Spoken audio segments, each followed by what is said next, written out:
Assalamualaikum warahmatullahi wabarakatuh. Alhamdulillah, wassalatu wassalamu ala rasulillah wa ala alihi wa sahbihi wa mawalah. Sungguhnya, wanita merupakan fitnah terbesar bagi kaum lelaki. Bukti yang nyata kita lihat di zaman sekarang, betapa banyak lelaki yang begitu mudah tergoda dengan para wanita. Dan syaitan benar-benar menjadikan para wanita sebagai sarana untuk menjerat kaum lelaki. Terjadilah banyak perzinahan, terjadilah hubungan-hubungan gelap yang diharamkan oleh Allah Subhanahu wa taala. Dan hal ini telah diingatkan oleh Nabi sallallahu alaihi wasallam dari jauh-jauh dahulu. Nabi sallallahu alaihi wasallam bersabda di antaranya, "Fattaqud dunya wattaqun nisa. Fa inna awwala fitnati Bani Israil kanat fin nisa."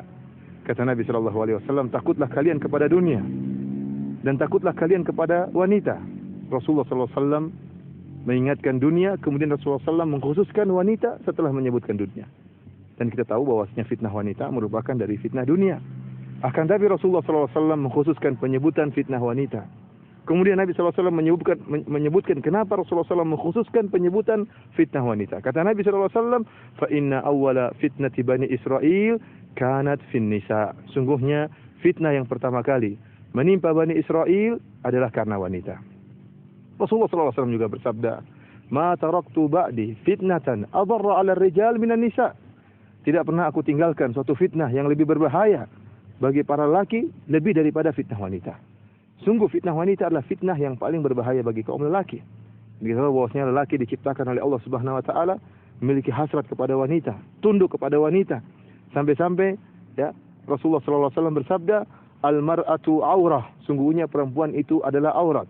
Fa'idha kharajat istashrafaha syaitan. Kata Nabi SAW, wanita itu aurat dan jika dia keluar dari rumahnya, maka syaitan sudah mengincarnya. Kenapa syaitan mengincarnya? Syaitan ingin menjadikan para wanita sebagai sarana untuk menjebak para lelaki, untuk menjauhkan para lelaki dari agama mereka. Dijadikanlah para wanita senang untuk berhias. Dijadikanlah para wanita senang untuk mengumbar aurat mereka. Dijadikanlah para wanita sebagai hiasan di mana-mana. Ini itu kenyataan yang ada yang kita lihat di mana-mana. Wanita menjadi pajangan, wanita menjadi bahan hiasan. Karena memang suatu pemandangan yang sangat dicintai oleh para lelaki. Syaitan mengerti akan hal ini. Dan syaitan menjadikan wanita sebagai sarana yang mudah, yang sangat mudah untuk menjerumuskan para lelaki. Terlebih-lebih lagi Nabi SAW bersabda dalam hadisnya, "Ma ra'aitu min naqisati aqlin wa din, adhaba li lubir rajulil hazim min ihdakunna." Kata Nabi SAW, aku tidak pernah melihat makhluk yang kurang akalnya dan kurang agamanya, namun lebih mampu untuk menundukkan seorang lelaki yang tegas seperti kalian, wahai para wanita. Benar, wanita makhluk yang lemah. Makhluk yang lemah. Akan tapi dengan kelemahannya tersebut, dengan manjanya tersebut, bisa begitu mudah menjatuhkan seorang lelaki yang tegar, seorang lelaki yang tegas. Kenapa? Karena memang ya wanita adalah fitnah terbesar bagi para lelaki. Oleh karenanya, ini adalah nasihat bagi para wanita dan juga para lelaki. Para wanita jangan sampai menjadi bahan ya sarana yang dimanfaatkan oleh iblis, dimanfaatkan oleh syaitan untuk menggoda para lelaki. Dan para lelaki berhati-hati, jangan terpengaruh dan jangan terjebak dengan jebakan-jebakan iblis yang telah menjadikan para wanita sebagai fitnah. Para pemirsa yang dirahmati oleh Allah Subhanahu wa taala, sungguh Allah Subhanahu wa taala telah menyebutkan suatu contoh yang sangat luar biasa yang Allah abadikan dalam Al-Qur'an tentang kisah Nabiullah Yusuf alaihissalam yang tegar di hadapan fitnah wanita. Yang Allah Subhanahu wa taala ya menjadikan kisah ini sebagai contoh nyata yang pernah dialami oleh Nabi Yusuf alaihissalam. Allah abadikan dalam surat Yusuf, Allah Subhanahu wa taala berfirman, "Wa rawadathu allati huwa fi baitiha an nafsihi wa ghallaqatil abwaba wa qalat hayta lak qala ma'adallah innahu rabbi ahsana maswaya." Kata Allah Subhanahu wa taala, maka wanita permaisuri itu pun mulai merayu Nabi Yusuf. Merayu, diajak Nabi Yusuf untuk berzina. Wa ghallaqatil abwab. Kemudian dia pun menutup pintu-pintu yang ada agar tidak ada yang melihat mereka tatkala berzina. Wa qalat haytala. Kemudian sang wanita yang mengatakan, "Kemarilah engkau, mari kita melakukan perzinahan." Akan tapi Nabi Yusuf alaihissalam dengan begitu tegarnya bisa melepaskan dirinya dari fitnah wanita tersebut. Fitnah wanita permaisuri yang sangat cantik jelita. Al-Imam Ibnul Qayyim rahimahullah dalam kitabnya Al-Jawabul Kafi dan juga Syekh Abdurrahman bin Nasir As-Sa'di dalam tafsirnya menyebutkan beberapa ujian yang sangat berat yang dihadapi oleh Nabi Yusuf tatkala berhadapan dengan rayuan permaisuri tersebut. Di antaranya yang pertama, Nabi Yusuf alaihissalam adalah lelaki yang gharib, yang asing. Asalnya beliau tinggal di Palestina, kemudian berpindah ke negeri Mesir. Dan kita tahu bahwasanya seorang lelaki yang asing kalau hendak bermaksiat di negeri orang, dia lebih berani daripada bermaksiat di kampung sendiri. Ya, adapun kalau bermaksiat di kampung sendiri, dia akan malu jika ketahuan, malu bagi keluarganya, malu bagi kerabatnya. Tetapi jika dia bermaksiat di kampung orang, maka dia lebih berani. Yang kedua, di antara ujian yang dihadapi oleh Nabi Yusuf alaihissalam, Nabi Yusuf masih sangat muda tatkala itu, dan kita tahu bahwasanya bagaimana gejolak syahwat seorang yang masih muda. Kemudian di antara ujian yang dihadapi oleh Nabi Yusuf, yang merayu adalah sang wanita. Yang merayu adalah sang wanita. Lelaki terkadang malu untuk merayu wanita, tetapi tatkala wanita yang mulai merayu, maka mudahlah tersungkur seorang lelaki. Dan dalam kasus ini yang dihadapi oleh Nabi Yusuf alaihissalam, sang wanita lah yang merayu Nabi Yusuf alaihissalam.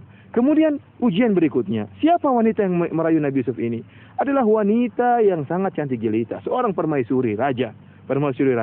Kemudian selain dia cantik, dia telah menghias dirinya sehingga kecantikan di atas kecantikan. Kecantikan di atas kecantikan. Ini ujian yang luar biasa. Dirayu oleh seorang wanita yang sangat cantik dan kaya raya.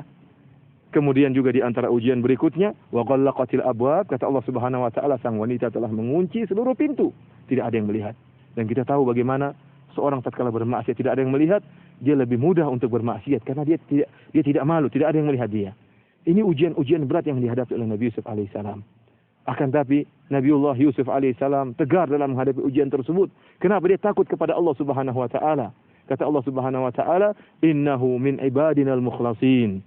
Ya, Allah Subhanahu wa taala menyelamatkan Nabi Yusuf alaihissalam karena Nabi Yusuf adalah orang-orang yang ikhlas. Diselamatkan oleh Allah Subhanahu wa taala. Dan Nabi Yusuf pun lari. Fastabaqal bab. Nabi Yusuf segera lari meninggalkan tempat tersebut. Tidak ada yang menjamin Nabi Yusuf alaihissalam tegar terus di hadapan maksiat tersebut, maka dia segera meninggalkan tempat maksiat tadi. Oleh karenanya para pemirsa yang dirahmati oleh Allah Subhanahu wa taala, jika Anda dihadapkan dengan fitnah wanita, jika Anda dirayu oleh seorang wanita yang cantik jelita dan kaya raya, ingatlah bagaimana Nabi Yusuf alaihissalam telah digoda dengan godaan yang lebih berat daripada yang Anda hadapi. Akan tapi karena Nabi Yusuf alaihissalam berdoa kepada Allah Subhanahu wa taala dan mengingat keagungan Allah Subhanahu wa taala dan takut akan azab Allah Subhanahu wa taala, maka dia meninggalkan tempat maksiat tersebut. Dia meninggalkan rayuan wanita tersebut dan dia lari meninggalkan tempat tersebut. Inilah para pemirsa yang dirahmati oleh Allah Subhanahu wa taala, hendaknya kita ingat akan hari akhirat, bahwasanya kenikmatan yang kita dapatkan dengan cara yang haram, dengan hubungan yang tidak benar dengan wanita yang tidak halal bagi kita, maka ingatlah kita hanya mendapatkan kenikmatan sesaat. Setelah itu kita akan mendapatkan siksaan yang terus-menerus, siksaan yang pedih yang akan dirasakan oleh seorang yang bermaksiat kepada Allah, yang melakukan perzinahan, yang melakukan hubungan gelap dengan wanita yang tidak halal baginya. Allah mengancam mereka, orang-orang yang berzina, Allah akan ancam mereka di akhirat kelak. Mereka akan diadab di alam kubur sebelum diadab di neraka jahanam. Semoga Allah Subhanahu wa taala menjauhkan kita dari fitnah wanita, dan semoga Allah Subhanahu wa taala menegarkan iman kita tatkala kita dihadapkan dengan rayuan dan godaan wanita yang tidak halal bagi kita. Wahai para wanita, janganlah Anda dimanfaatkan oleh iblis. Jangan Anda dijadikan perangkap iblis untuk menjerat para kaum lelaki. Ingatlah setiap aurat yang Anda buka, yang dilihat oleh para lelaki, akan dicatat oleh Allah Subhanahu wa taala dan akan menambah beratnya azab Anda pada hari kiamat kelak.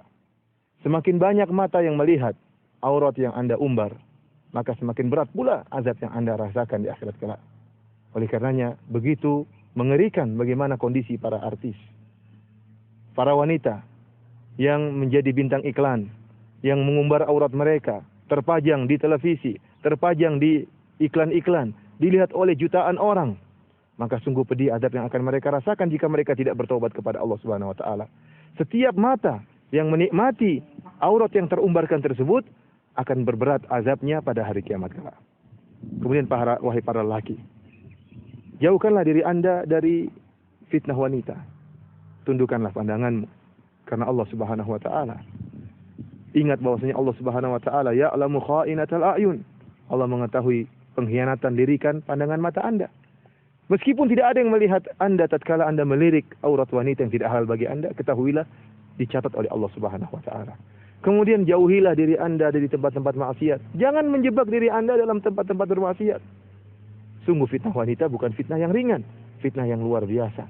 Fitnah terbesar bagi kaum lelaki. Dan ingatlah, kalau Anda telah terjebak dalam fitnah wanita, kemudian Anda merasakan sedikit kenikmatan, sedikit kelezatan, ingatlah di balik kelezatan tersebut akan ada azab yang pedih yang berkepanjangan di alam kubur sebelum di akhirat kelak.